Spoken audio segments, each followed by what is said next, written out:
Hey, hello, welcome back to channel. In this video we're going to see about the types of solutions based on the type of solvent. So we already know what is a solvent, right?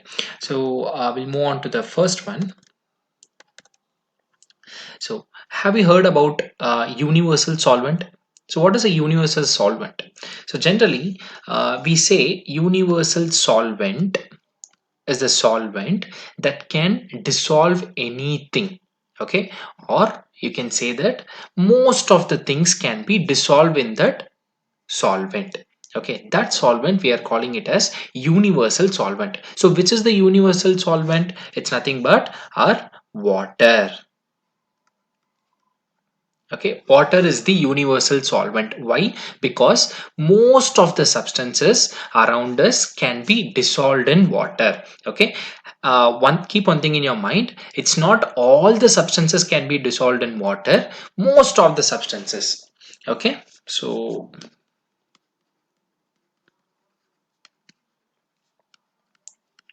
most of the substances can be dissolved in water. That is why we are calling water as universal solvent. Okay, now what are the other solvents present? So few other solvents are like ethers, benzene, alcohol, etc. So there are, like, it's not only water which is used as a solvent. There are few other set of chemicals which are used as a solvent like ethers, benzene and alcohol. Okay, so slowly, one by one, each and every chemical you will be understanding the chemical formula and its properties. For now you just know that ethers, benzene, alcohols are also used as solvents. Okay, these are some set of chemicals. Okay, moving on to the next one. Before moving on to the exact types of solutions based on the solvent, we are going to understand two topics. One is ionic compounds and another one is covalent compounds. Okay, so what is meant by ionic compounds? In a very simplified manner, the compounds that are formed by ions. Okay, the compounds that are formed by ions. A very good example is NaCl, that is sodium chloride. Okay, so how an ion is being formed? It is because of the loss of electron or gain of electron. Okay, due to loss of electron or gain of electron, an ion will be formed.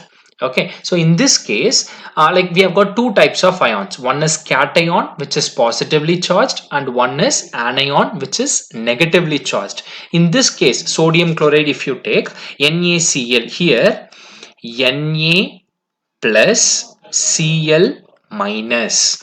Okay, so what happens here? Sodium is giving one electron to chlorine. Okay, so when it is losing electron, a cation will be formed. Okay, when one atom is gaining electron, then anion will be formed. That is, here anion is chlorine. Okay, and there is a ionic bond between these two ions. Okay, that ionic bond between sodium,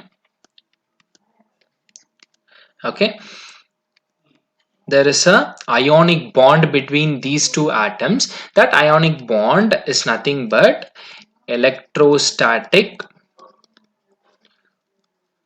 force of attraction. Okay,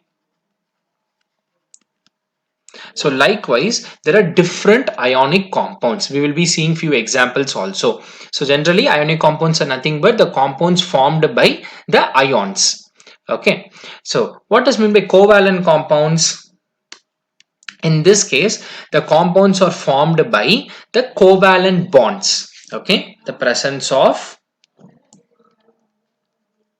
covalent bond. What does mean by covalent bond? It's sharing of electrons. Sharing of electrons. Okay, water molecule H2O. In case of H2O, you have got a covalent bond. So having this in mind, we will move on to the different types. So the first one is aqueous solution, and the second one is non-aqueous solution. So first we'll move on to the aqueous solution. What does mean by that? Water as the solvent. Okay, here in this case, water will be acting as the solvent. Okay, other than water, no other chemical will be involved. Okay, if water is acting as the solvent, then it is called as aqueous solution. And most of the ionic compounds are readily soluble in water than the covalent compounds. So there are different ionic compounds present in the world, and most of the ionic compounds, okay, it will be easily soluble in water. That is, it can easily dissolve in water.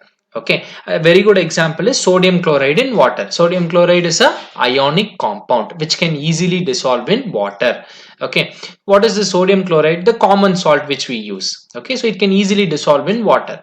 Okay, so whenever there is a presence of water as the solvent, then we call that solution as a aqueous solution.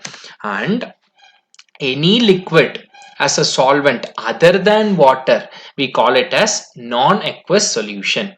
Okay, so in this case we don't have water. Other than water, whatever the chemical we use as a solvent, okay, then we are making a solution. That solution is called as non-aqueous solution.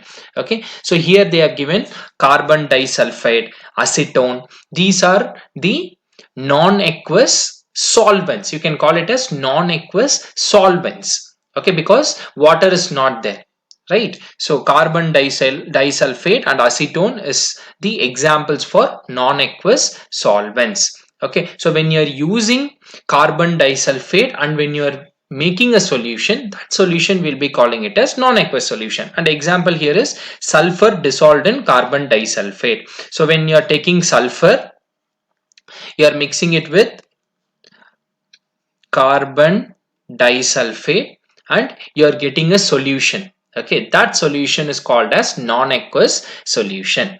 Okay, the same sulfur, if you are mixing it with water, it will not dissolve, it will be insoluble. Okay, so there are few compounds which will be dissolving in water and there are few compounds which will not dissolve in water. Okay, so it depends on the chemical whichever you are taking. If there is presence of water, you call it as aqueous solution. If there is no water, then it is called as non-aqueous solution. Okay, very simple. So that's all. Hope you understood the topic. Thank you all. Happy learning.